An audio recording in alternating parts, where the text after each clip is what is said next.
I want to share with you this morning a story, a personal story and a dramatic story of how God is intricately and intimately bound up in the details of our everyday lives, more than we can even imagine.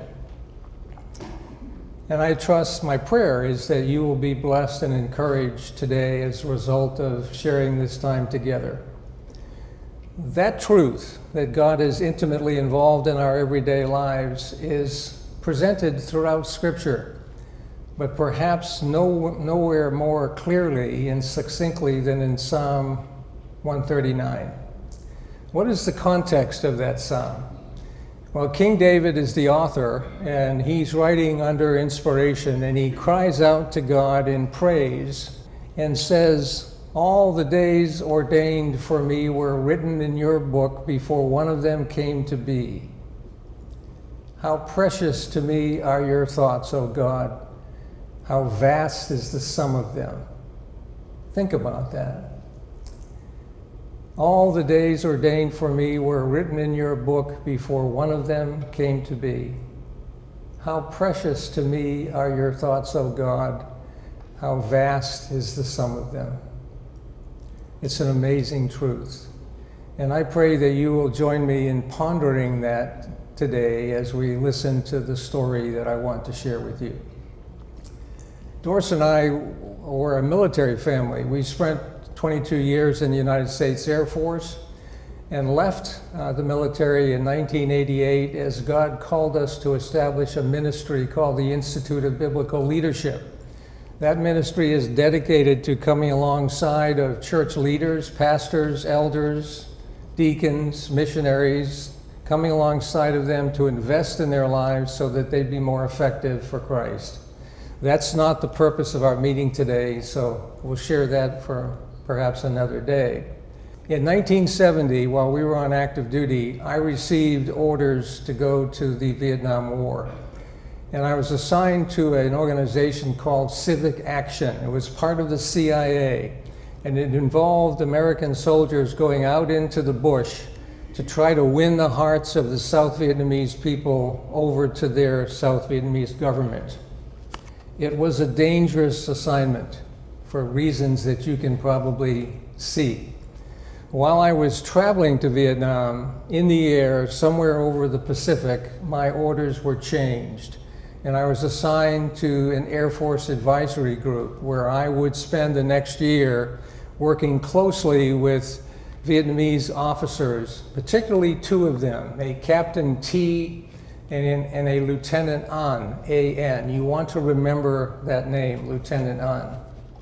I worked closely with them to strengthen the Vietnamese Air Force so that they could be more effective. And in the course of doing that, I became very close with Lieutenant An. We grew to love each other like brothers. And I had the opportunity over the period of time to share with him about my Christian faith, and we'll say more about that a little bit later, but we became very close.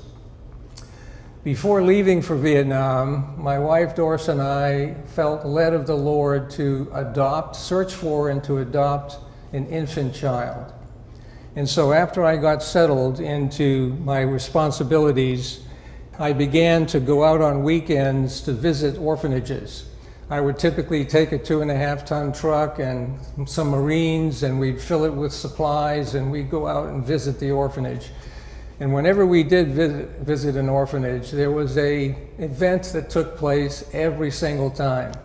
And that is that the kids would come running out and gather around you, climbing up my legs, trying to be held because they were so love-starved. They needed to be touched, they needed to be held and loved on and encouraged. And it was a requirement to do that each time we visited an orphanage. And it was a privilege to do that. And then we would spend the day repairing windows and doors and doing what we could to help those. Most of the orphanages were Catholic orphanages run by the Catholic Church. After being in Vietnam for approximately a month or two, we flew down to the capital of the Mekong Delta, to a city called Can Tho, to visit an orphanage. And there, the Lord led us to start adopting the procedures for an infant girl. Now, the conditions in these orphanages were beyond deplorable, hard to describe. Most of the infants died. The infant mortality rate was over 90%. The child that the Lord led Doris and I to select was, like the rest of them, dying. I have a picture of her when I first saw her. It's a graphic picture, so I want to warn you of that, but it'll give you a sense of the condition that she and other childs were in. You can see the emaciated limbs, legs and arms, the bloated stomach, telegraphing all kinds of intestinal problems. But this is the baby girl that the Lord caused Doris and I to embrace and love. And we began to start the proceedings in the Vietnamese bureaucracy and the American bureaucracy to adopt her, bring her back home, and become part of our family. A little bit later, as we were working on getting her adopted, I had occasion to visit another orphanage, the Khe Sat orphanage in the village of Ho Nai. And my custom was to go to the nursery. That was my first stop. Once I got through loving on the kids, I would go to the nursery and just visit the infants that were in that nursery. On this particular occasion, something dramatic happened. I walked to the door to the nursery, and stood there, and my eyes fell upon another infant girl. And I was frozen in time. I could not move. And I remember thinking to myself, what is happening? I stood there for what must have been an hour or more, just fixated on this infant girl. The cribs in Vietnam were about 2/3 the size of an American crib. There were so many infants, they turned them sideways and laid them next to each other in a crib, much like you would prepare to do a cord of wood.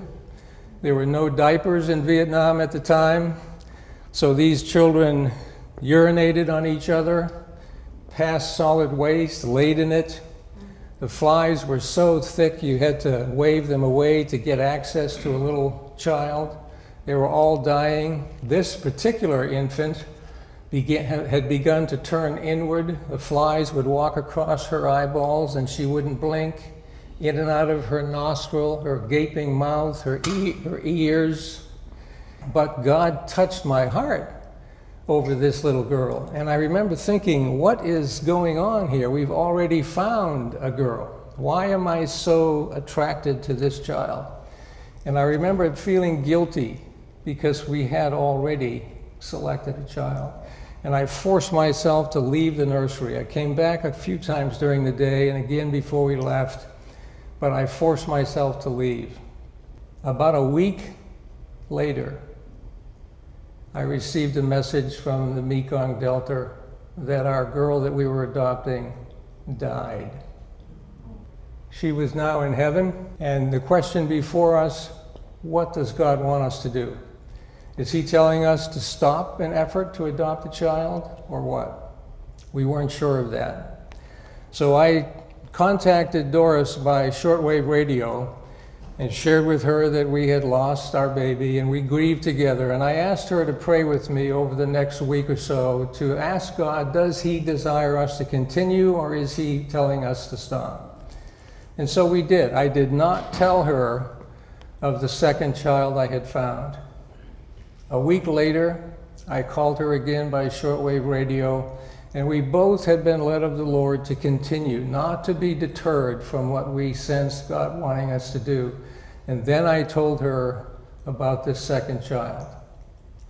The second child's name was Tran Thi Hong. We named her Jennifer. And so the challenge then was, how could we recover the 2 or 3 months of progress that we had made paperwork-wise through the Vietnamese bureaucracy and the American bureaucracy? How could we recover that? So we worked that out with the Vietnamese officials, and then I called the Immigration and Naturalization Service, the US, and I asked them to do something that they had never done before. I asked them to erase the name of that first child and replace it with Jennifer's name. They had never approved that before, but by God's grace, they gave that approval, and we saved the 3 months that we would have lost otherwise. All the days ordained for me were written in your book before one of them came to be.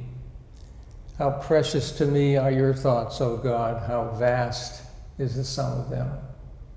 God in His grace allowed us to continue that, and so we proceeded to make as much progress as we possibly could.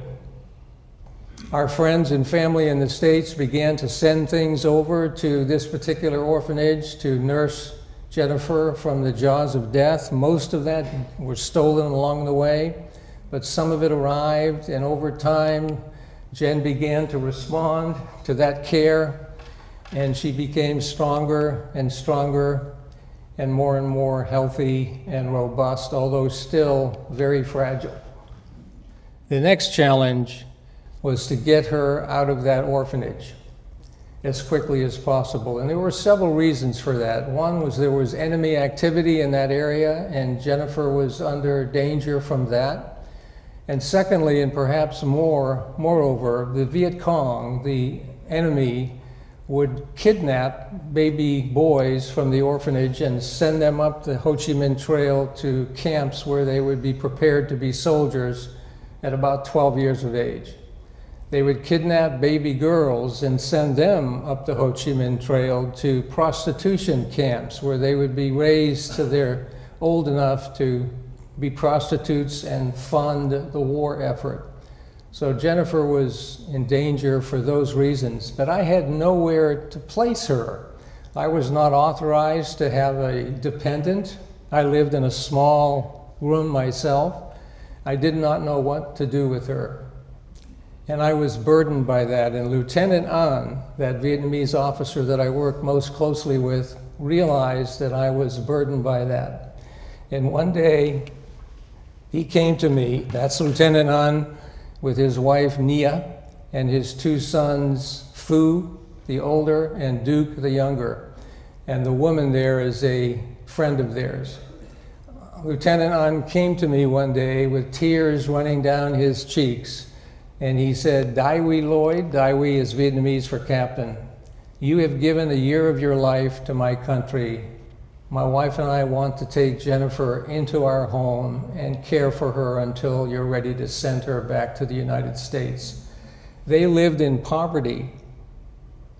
They did not have the wherewithal to care for her, but they were so moved that they did that anyway. They did not ask for any money. We did send them what we could each month, and they took Jen into their home. But before they did that, I could not get the Mother Superior of the orphanage to release her. The Vietnamese paperwork was completed, and there was no reason for her to remain. The reason that the Mother Superior would not let her go, I want to be careful to say this, was understandable. The conditions in Vietnam were unbelievably bad. Everyone was focused on survival. And she was asking for money, more money, more money, more money, and would not let Jen go until we kept giving her as much as we possibly could. And I could not let that continue. I had to get Jen out of there. So I fashioned, foolishly, a plan to kidnap her.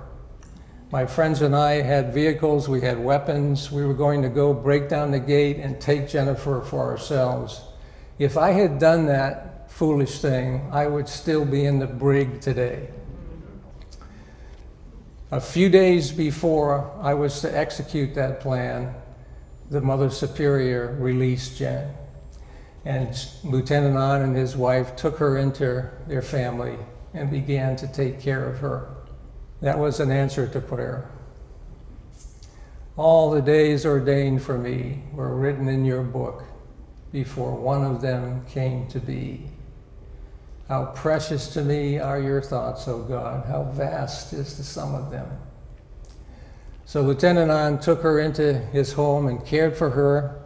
And then the challenge before me was, how am I going to get her from Vietnam back to the United States?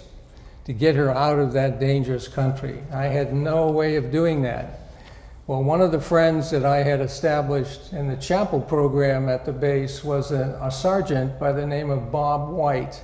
He was a giant of a gentle man, 6'4", African American, and as tender-hearted as he could be. And he came to me one day. He was ready to go back home before I was. He had finished his tour.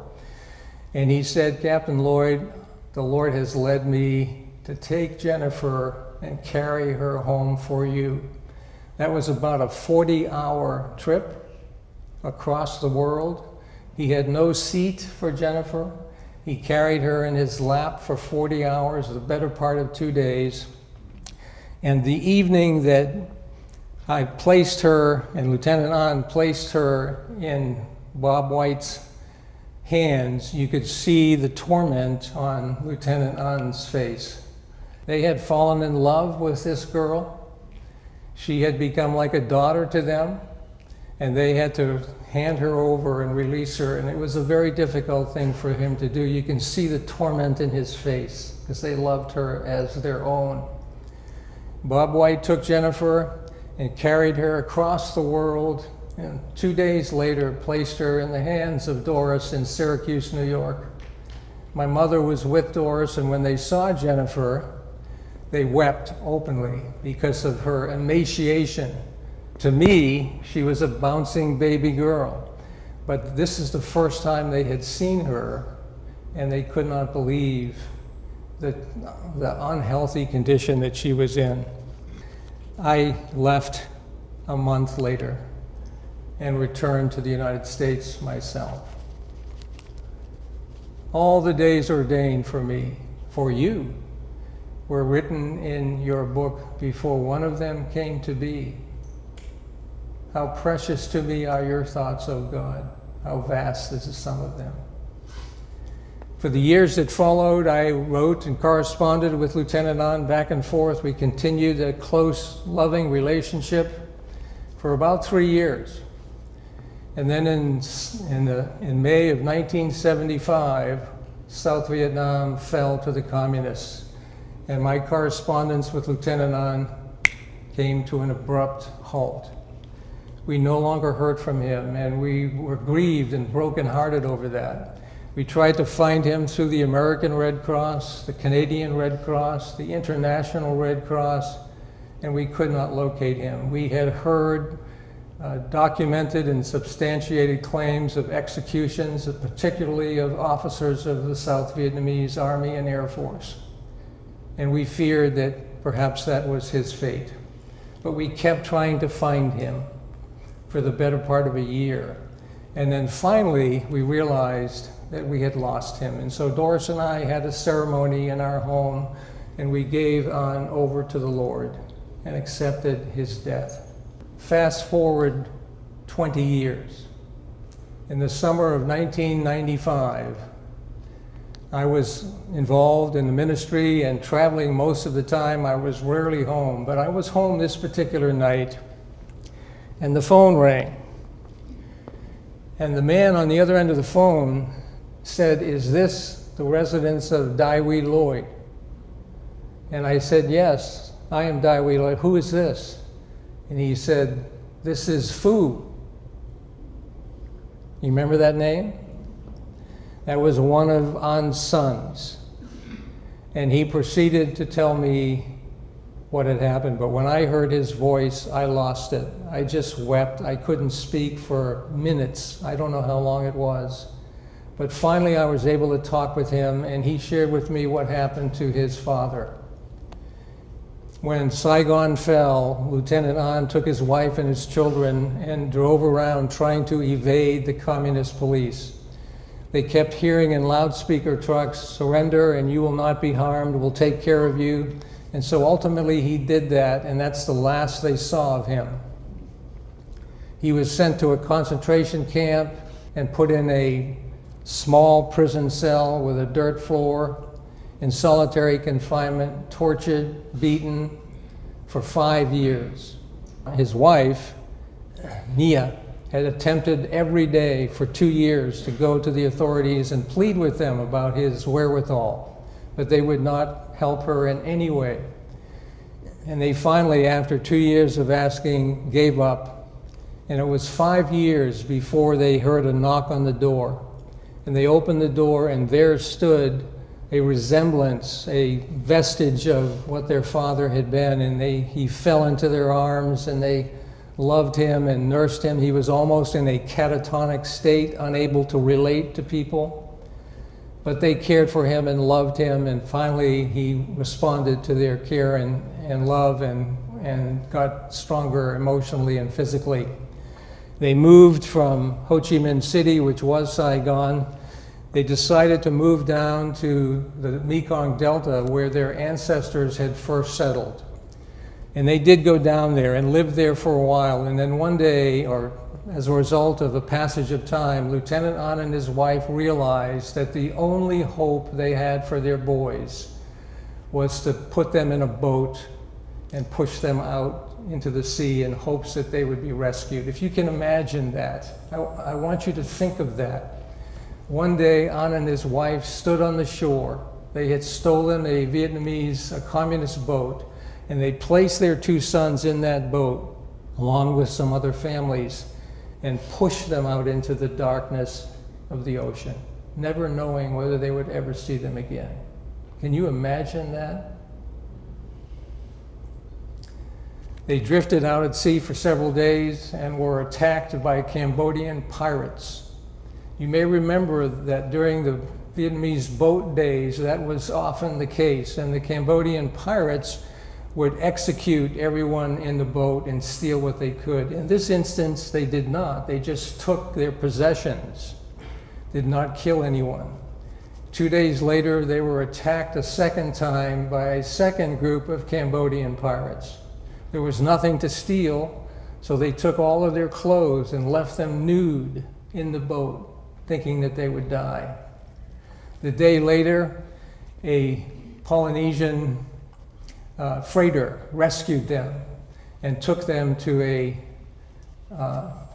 refugee camp in Hong Kong, where they remained for a period of time and were ultimately sponsored by a family in Seattle, Washington, where they were raised, educated, and taken care of. This is something to note. Before An and his wife put the boys in the boat, An took a piece of paper and he wrote on it, Russell F. Lloyd. And he told his oldest son, Fu, when you get to America, if you do, find Dai Wee Lloyd and he will take care of you. Fu took that piece of paper and hid it on his body. And when he got to the United States a few years later, they began to try to find me. I was on duty in the Air Force. We were publicly in the phone book, but for some reason he couldn't find us. And years went by until that summer of 1995, the phone rang. Actually, that summer he got a listing of 72 Russell F. Lloyds. And he started calling one by one by one, and one night in August, my phone rang. And he proceeded to tell me what I have just shared with you. Amazing. All the days ordained for me were written in your book, God's book, before one of them came to be. How precious to me are your thoughts, O God. How vast is the sum of them. So I began immediately corresponding again with Lieutenant An, and we enjoyed that regular writing back and forth. The communists had allowed mails to come through. And I said to God that day, would you please give me one more opportunity to return to Vietnam so that I can meet with Lieutenant An and his wife. I had shared with him during the war the gospel of Jesus Christ. He was a Buddhist, an animist, and an ancestor worshiper. Those three syncretistically combined together. He was very open, very teachable, but had never trusted Christ as his Savior. He realized the essence of that gospel, that Christ substituted himself on the cross of Calvary for An, for me, for you. in a full and final payment of our sin. He realized that, he understood it, but he had never accepted it. And I asked God to give me one more opportunity to sit with him. That was in 1995. 3 years later, in 1998, my phone rang. And on the other end was a ministry leader asking me if I would go to Vietnam and train underground church pastors. I said to him, quote, "I need to pray for that, yes." That's exactly what I said to him. And I went to Vietnam for the first time since I was there in 1971. I returned, and I trained 50 underground pastors. My translator, in advance, we had communicated, made arrangements for us after the training to go down into the Delta in search of Lieutenant An. So I was prepared to do that. When the training ended, there was a logistical glitch that did not allow us to leave when we had planned, and so we ended up being 2 days late, and I was concerned that An wouldn't be there when we arrived. But my translator said, "Do you still want to go in light of the fact that this problem has occurred?" And I said, "Absolutely, we're going to try to find him." While we were still in Ho Chi Minh City, before we left, one of the pastors took a month's salary and purchased a Vietnamese Bible, gave it to me to give to An. And another pastor asked me if I would like to tour Ho Chi Minh City. And I said, sure. So I got on the back of his motorbike, and we traveled around the city itself, and it's a massive city with all kinds of alleyways that you can go down and get lost in completely. But he was showing me around, and as we traveled around the city, he said to me, "Do you remember General Kaw?" And I did. General Kaw was the third in line. It was President Tu, a vice president, and then General Kaw. He was a very influential person, very powerful, very rich. He had many palaces in South Vietnam. He had many estates in other Southeast Asian countries. Very prestigious, very, very powerful man. I knew of him. And so we went to see him. And the pastor pulled up in front of a motorbike garage that was the door was about 10 feet wide, and it was deep, and it was covered with grease and motorbike parts. And in the back of that garage was a tightly wound spiral staircase that went up to a single room above that.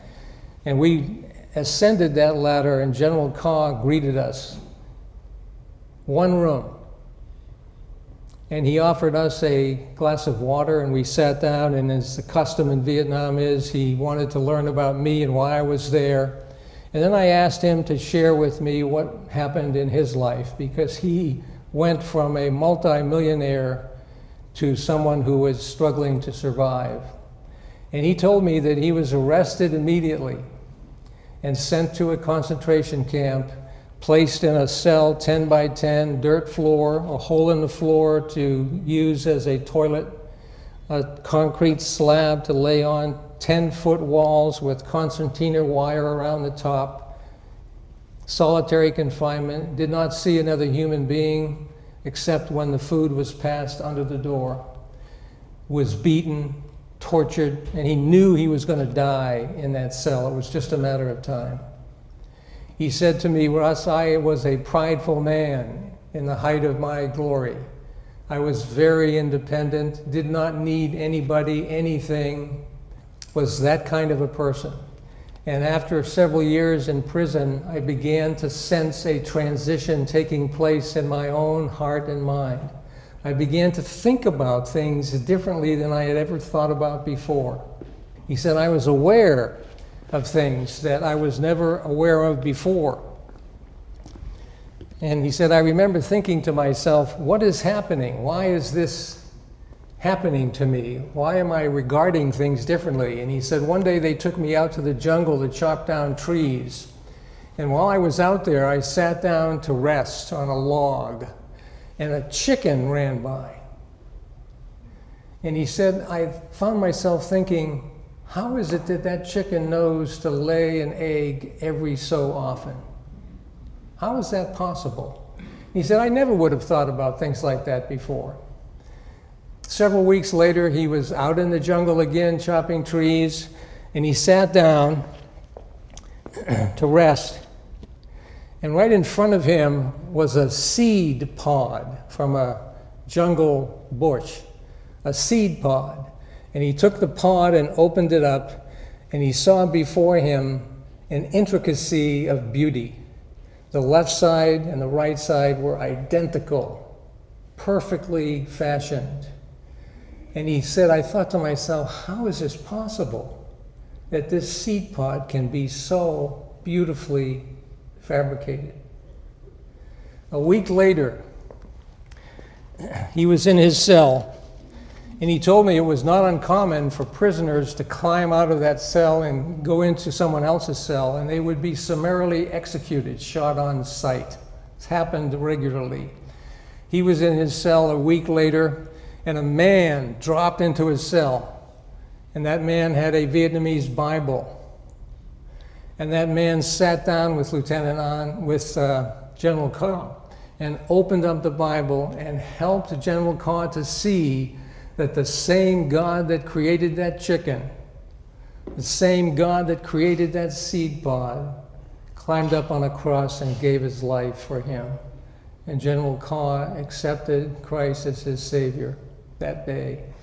He has since written a small book that's been translated and is available all around the world.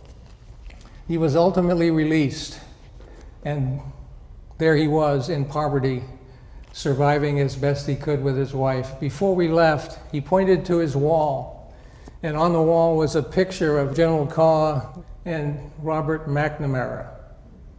Most of you would remember who that was. He was the Secretary of Defense.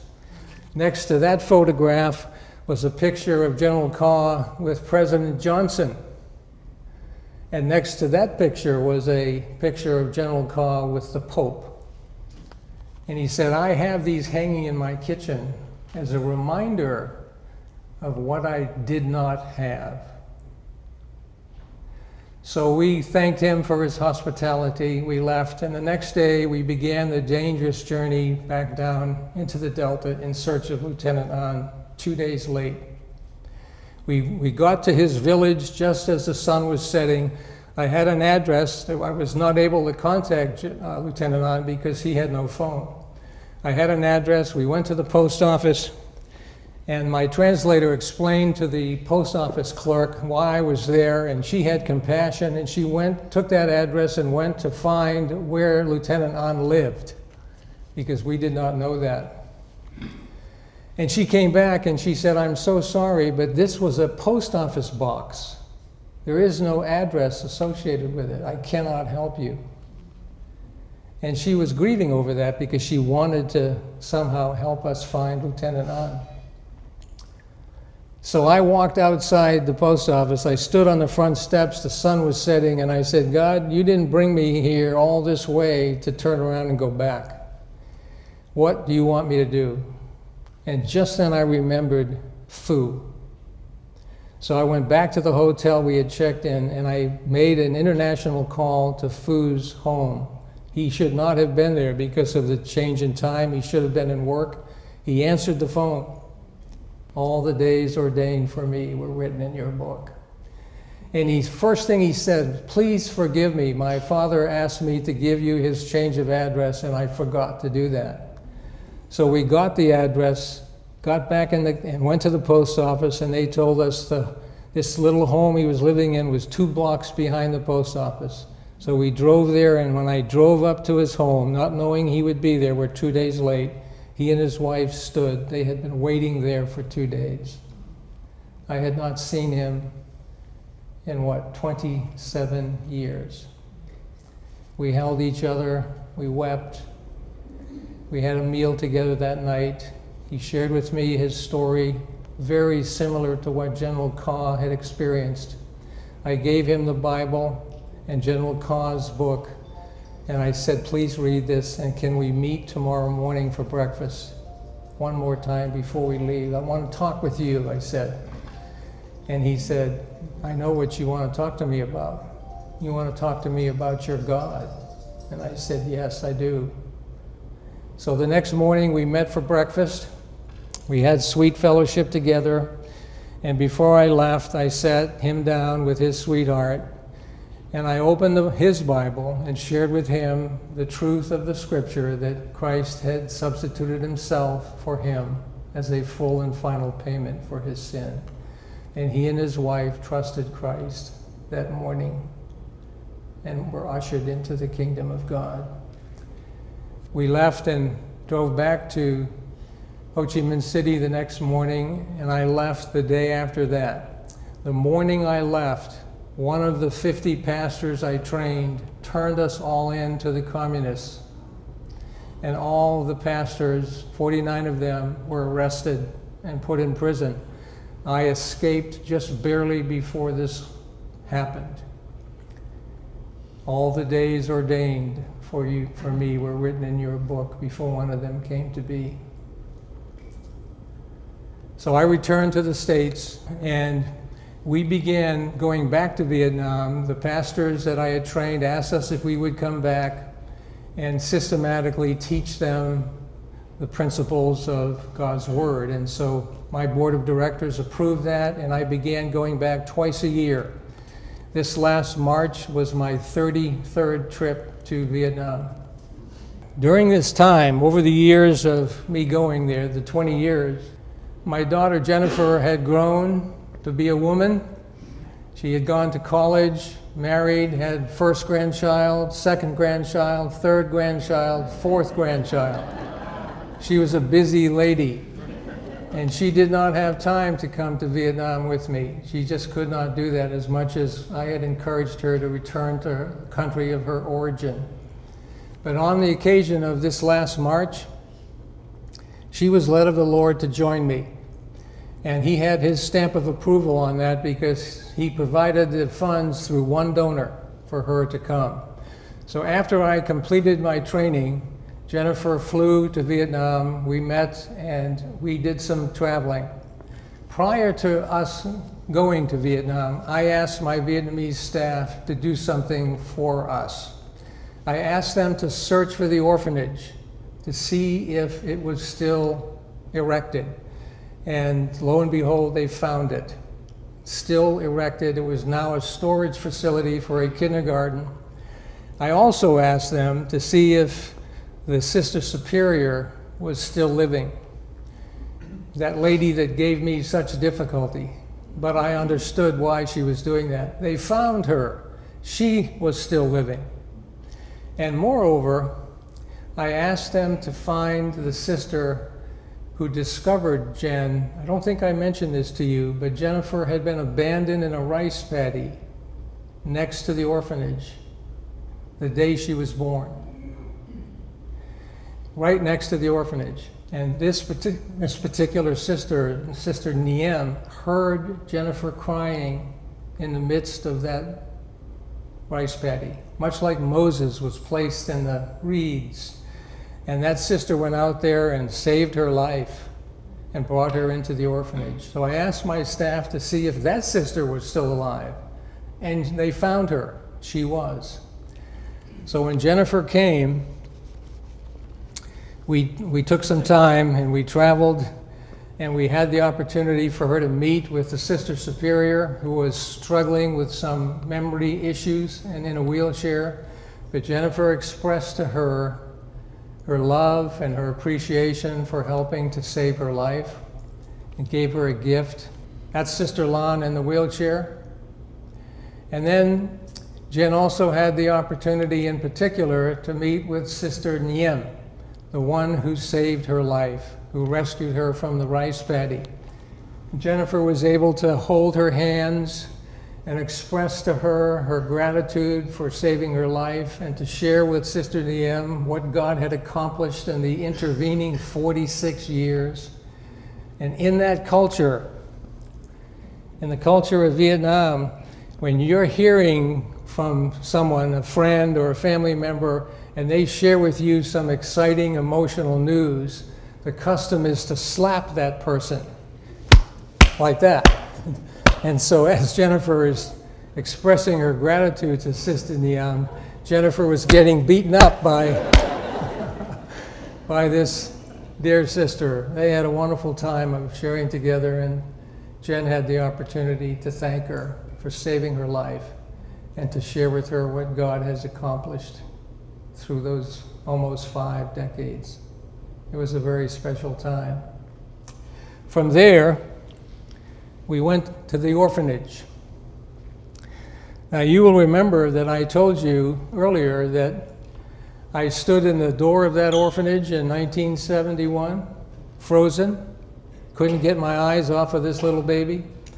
Well, we went to the orphanage, and there it was, still standing. I recognized it immediately, and I went to the doorway where I had stood 46 years earlier, and I stood in that threshold. I looked into that room where Jen had been laying in squalor. And I just praised God for what he'd accomplished. And after a few moments, Jennifer came to my side, and we embraced and wept together for what God had accomplished. All the days ordained for me were written in your book before one of them came to be. How precious to me are your thoughts, O God. How vast is the sum of them.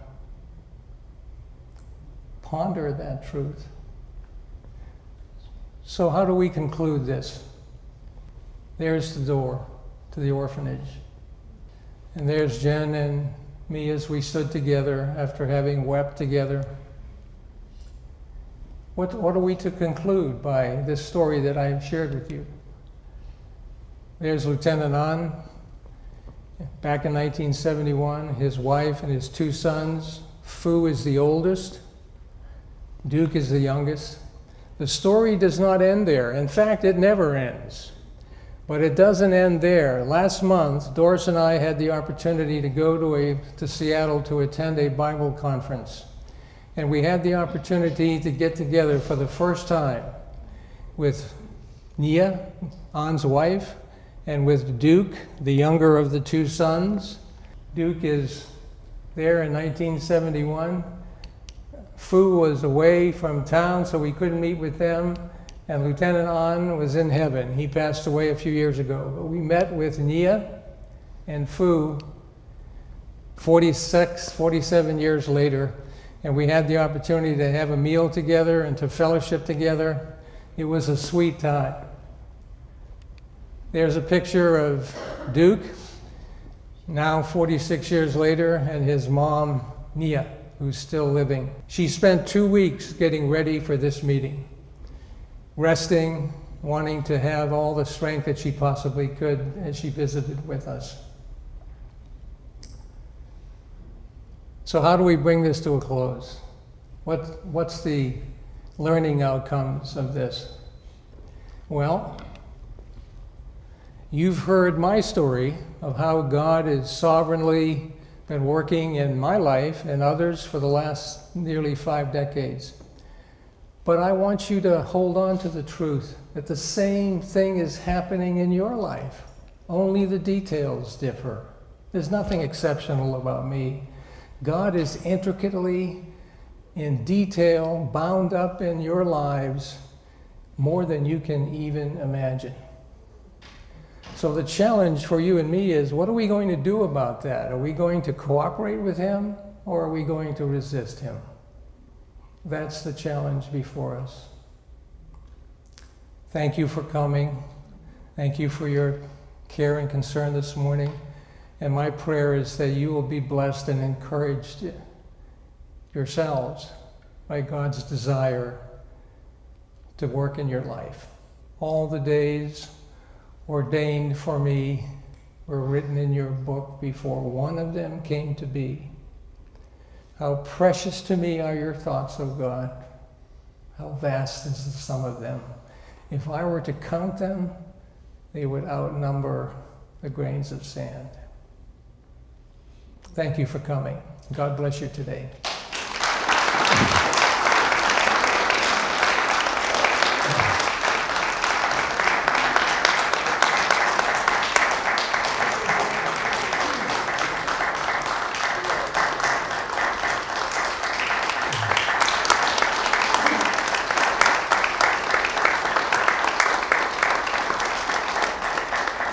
before you leave, I want to introduce you to someone.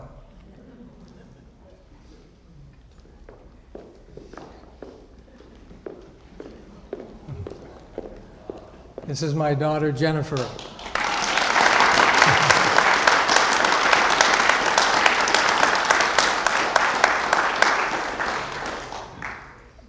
This is the one who 46 years later was laying in a rice paddy, 46 years earlier. And God has had his way in her life and ours to his glory. She surprised me. I didn't know she was going to be here. She flew in yesterday.